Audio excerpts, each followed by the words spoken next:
Yo, what up? Back with another edition of RPT.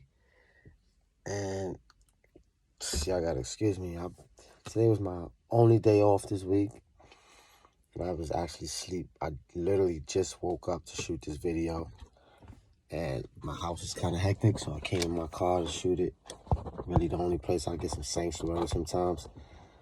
But today, I was going through my messages from my subscribers. And I got a lot of flack about the last video I put up from the fellas, you know what I mean? And I said in the beginning of the video, like, I might lose my gentleman's card for saying a lot of the stuff that I say.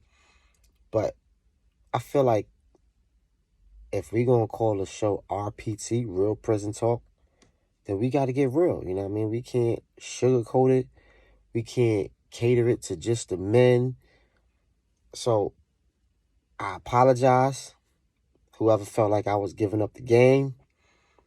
But this is a platform where we just going to keep it real, regardless of what the situation is, who looks bad. We're going to keep it real. And with that being said, I was going through my messages and one of my subscribers had asked me, how do you know when your man is being extorted? Now, this is a good one because I know a lot of guys probably have people put money on other people's books, and the thought got to go through your head, like, is this dude in jail being extorted? That is not necessarily always the case. It could be, but not always. A dude might ask you to put money on somebody else's books for various reasons. I've even done it before. You got, number one, he could be on loss of commissary. That was my situation. I was in a cell with somebody. I had just got affiliated. I was in a gang block. And one of my punishments was loss of commissary. For, I think, 90 days. Loss of phone and loss of commissary. Meaning, I could not go to commissary and buy myself anything other than soap, toothpaste, cosmetic items. Any food, which they consider a luxury. It's crazy how food is a luxury in jail. But any food, I could not buy. So, in that case, I started telling my peoples, put the money on my celly books. After I moved in the cell with this dude, got to know him well enough to feel like he's not going to run off if I put some money on his books, I started having my people put money on his books. That could be one case. Then you got a lot of situations where dudes be having side businesses going on in jail. So I know when I was in Carl Robinson, I ran what is called a store. Meaning, if you come in the block, I have all the items that commissary sell in my locker. Multiple different items, multiple different amounts of them, you know? So I might go to the store and I might just buy the max of everything that you can buy that I think guys will want to buy. So now if you come to the block and you don't want to wait till commissary, because remember, we only can go to commissary once a week. So if you put a slip in for commissary, you can put it in this week. You're not going to receive your items till next week. So if you come in the block and you don't have no food, then you have to wait 2 weeks before you get your commissary. Some people don't want to wait 2 weeks. Some people want that more instant gratification. That's when they'll go to what is called the store. It'll be somebody like me who have all the items on commissary in my locker. Only difference is you have to pay my tax now. So I'll charge you whatever. Different taxes be different. I think I did, for every $1 you got, you had to add a soup to it. I think I did something small like that. A soup on every $1 you took out. So if you came and got $5 worth of food, you owed me the $5 that you took plus 5 soups.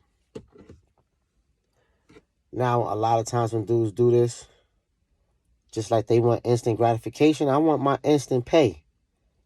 So what I would do is, well, here's my information. You call your peoples up, tell them put the money of the stuff that you purchasing. Once they put the money on my books, I'll call and confirm that the money's been either put on my books. Well, you can't really call and confirm. You have to wait for the counselor. The next day the counselor give it to you, which is why a lot of people, what I would do sometimes, I'd have them cash app the money to one of my peoples. So now I can call and confirm that that money is in that person's account. Either cash app it, Western Union it, whatever you got to do. Once I get the confirmation that you done that, now it's with somebody who I can trust to put it on my books. So now I don't have to wait till tomorrow to get a surprise figuring out whether you actually put the money on my books or not. I call my peoples that night and they be like, yeah, I got the money. Okay, now we can go to my locker and get the stuff. Doesn't mean you're getting extorted. It just means you probably want what you want right now. And then there's always the reason that you dread. The dude is probably getting extorted, you know. Not too many dudes is going to call their girlfriend or whatever, or their loved ones, and be like, yo, I'm in here getting extorted. Yo, could you put $50 on so-and-so's books to keep him off my back? Not too many people going to say that. So the way you would know is if it's an occurring thing. A lot of times when guys got to pay rent, because that's really what extortion is. You paying just to live there. A lot of times when guys got to pay rent, it's usually a weekly, bi-weekly, or monthly thing. So you find yourself having to send this guy $50 a week, and you don't know this guy, but your man is saying, hey, could you put $50 on his books every week? He might either be getting extorted or he might have a real bad drug problem. Because that's the last option. There's drugs being sold in prison just like there's drugs being sold in the streets.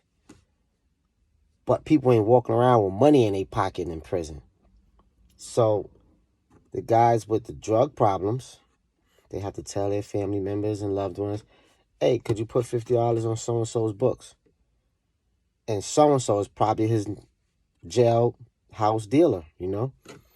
Getting his, whatever his fix is from this guy. And that's probably what the deal is, you know? That's all I could, off the top of my head, you know what I mean? Because I told you I come up with these videos off the fly. That's all I could think of. Granted, I just woke up literally to come shoot this video, so please have some patience with me. But until next time, peace.